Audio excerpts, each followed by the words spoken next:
Hello kids, welcome to math session. We are doing chapter ratio and proportion. So today is the last session of this chapter and then आपको मालूम है ये chapter finish होने के बाद we start with a new chapter.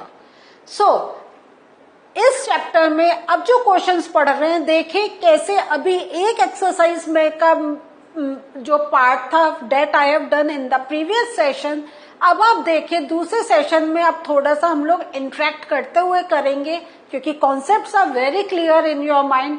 Late me check how much can you apply while doing this part of exercise. So the first question is here. Shaina pays rupees 7,500 as rent for 3 months. How much does she has to pay for a whole year if the rent per month remains same? अब आप देख रहे हैं इसमें इन्होंने पहले क्या दिया है. They have given rent of 3 months, है ना, और हमें निकालना क्या है, rent of whole year. Now यहां पे मंथ्स है, यहां पे ईयर है, तो कैसे हम करेंगे. यस आ रहा है ना दिमाग में, क्योंकि 1 ईयर में कितना होता है, 12 मंथ्स होते हैं. दिस मीन्स हमें कैलकुलेशन क्या करनी है, we have to do the calculation of 12 months. तो सबसे पहले कैसे we are going to form the language, क्या लिखेंगे, rent of 3 months. Yes, rent of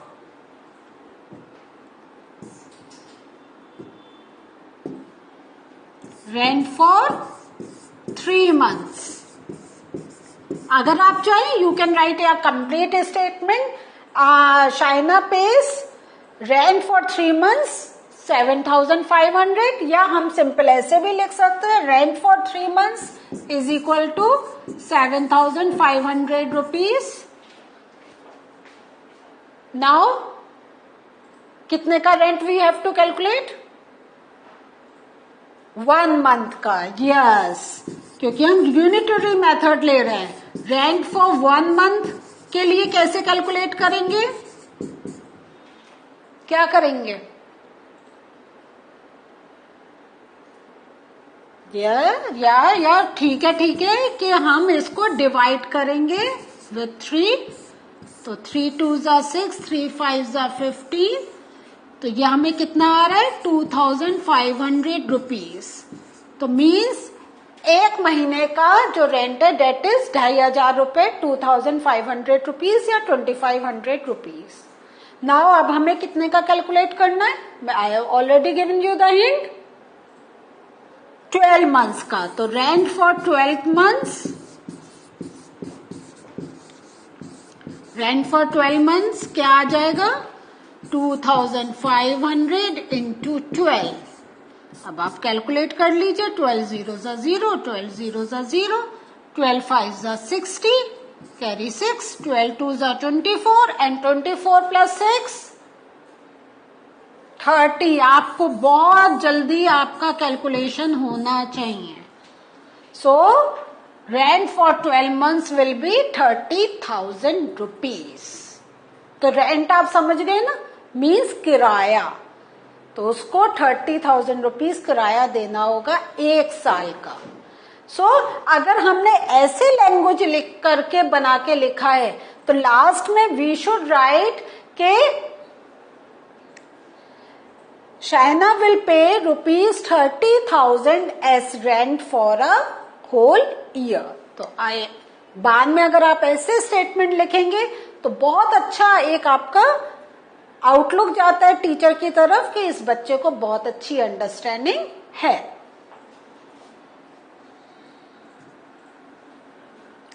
next question. अब इस क्वेश्चन का क्या है, चलिए पढ़ते हैं. Cost of 4 dozen bananas is rupees 60. How many bananas can be purchased for rupees 12.50? Means 12 रुपए 50 पैसे में हम कितने बनाना खरीद सकते हैं. नाउ अब आप देख रहे हैं ना आपके क्वेश्चंस कैसे, there is a difference in the question. उन्होंने क्या कहा, कॉस्ट ऑफ 4 डजन बनानास. ना cost of 4 dozen, 4 dozen banana means क्या, तो ये हमें मालूम है कि 1 dozen is equal to 12 pieces. तो 4 डजन का मीनिंग क्या हुआ, 4 dozen means 12 into 4. That comes out to be 48 pieces. This means 48 pieces of banana, जो 48 बनानास वो पर्सन जो ले रहा है वो ले रहा है 60 रुपीस में, और आपको पता करना है कि 12 रुपीज 50 पैसे में कितने बनाना खरीद सकते हैं. तो हमारी लैंग्वेज कैसे बनेगी कि इन ₹60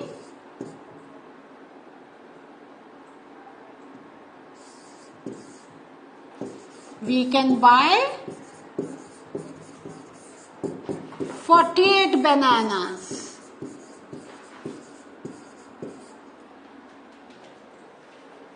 ठीक है, तो बिकॉज हमें 12 रुपीज 50 का, तो हमें रुपीज से निकालना है कितने हम बनाना ले सकते हैं. तो हम क्या करेंगे, इन ₹1 वी कैन बाय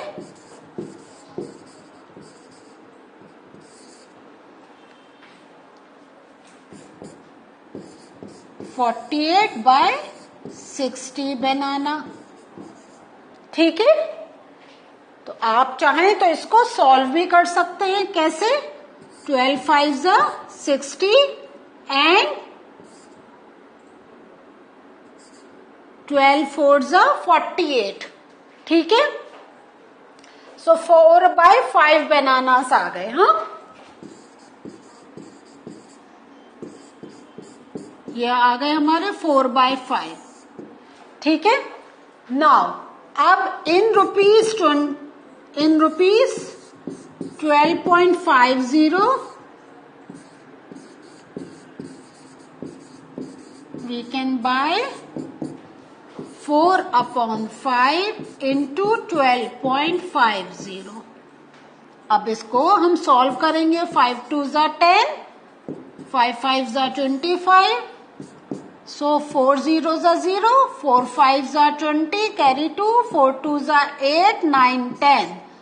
2 प्लेसेस के बाद डेसिमल है तो हमने 2 प्लेसेस के बाद डेसिमल लगा दिया. तो 12 रुपीज 50 पैसे में the person can buy 10 bananas. Clear हुआ. तो cost of 4 dozen banana is this. How many bananas can we purchase for ₹12 rupees 50 पैसे. तो तब हम कहेंगे we can buy 10 bananas. Clear हो गया. Next question, a truck requires 108 liters of diesel for covering a distance of 594 kilometer. How much diesel will be required by the truck to cover a distance of 1650 kilometer. So हमें क्या पता करना है कि इतने kilometre में कितना हमें डीजल चाहिए होगा. तो हम उसी के अकॉर्डिंग अपनी इक्वेशन को बनाएंगे. हम सबसे पहले क्या लिखेंगे, क्या लिखेंगे, distance of 594 kilometer requires कितने 108 liters of diesel. ठीक है, नाउ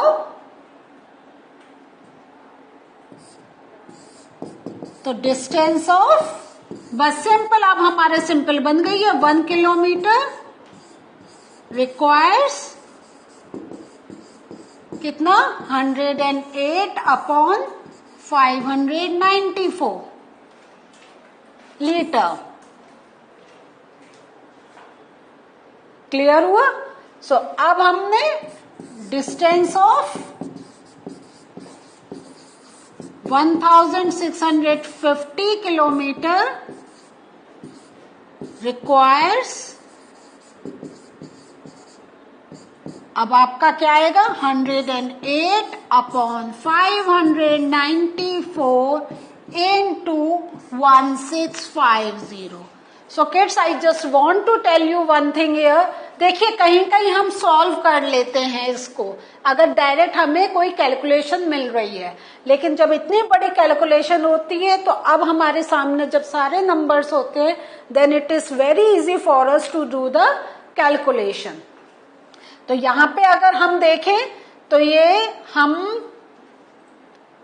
3 से ट्राई करते हैं. 3 1 जा 3, 4 5, 29 हो जाएगा. तो 3 9 जा 27, 24, 3 8 जा 24. तो 3 से हमारा जा सकता है. 3 1 जा 3, 4 5 29, 3 9 जा 27, 3 8 जा 24 और ये आ गया 3 5 जा 15, 3 5 जा 15 0.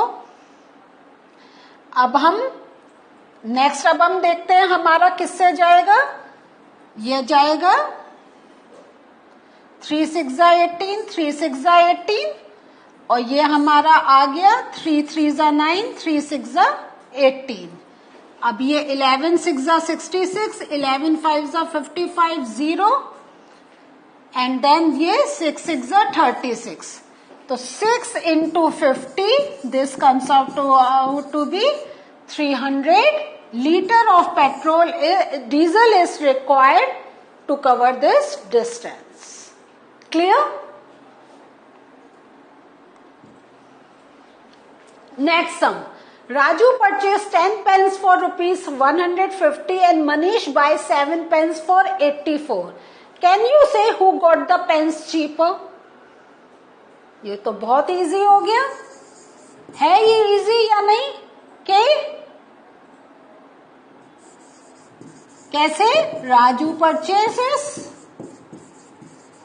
या राजू परचेस 10 पेन्स कितने इन रुपीज 150. तो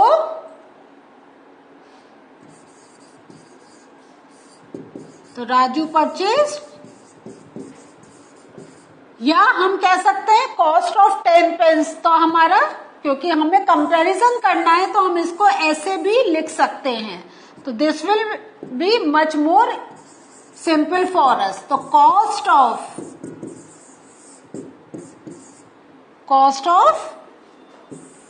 10 पेन्स,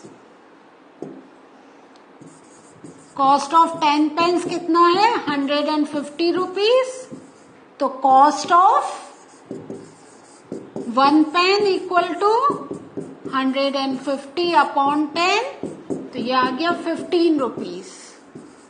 तो ये हमें किसका फॉर राजू है ना, for Raju. Now for Manish. अब हमें क्या है, हमें सिर्फ कंपैरिजन करना है, हमें किसी की कॉस्ट नहीं निकालनी है. तो cost of 7 pen is equal to rupees 84. So cost of 1 pen equal to 84 upon 7, that is 12 rupees.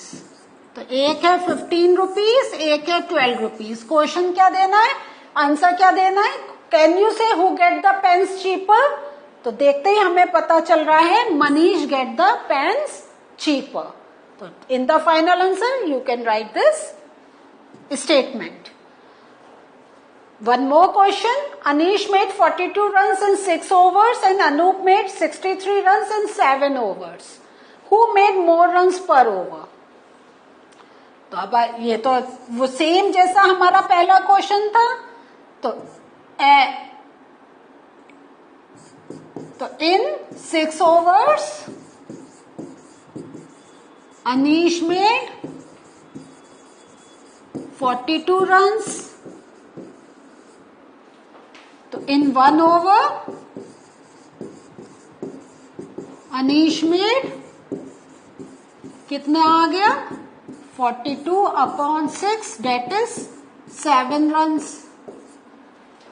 अब in 7 overs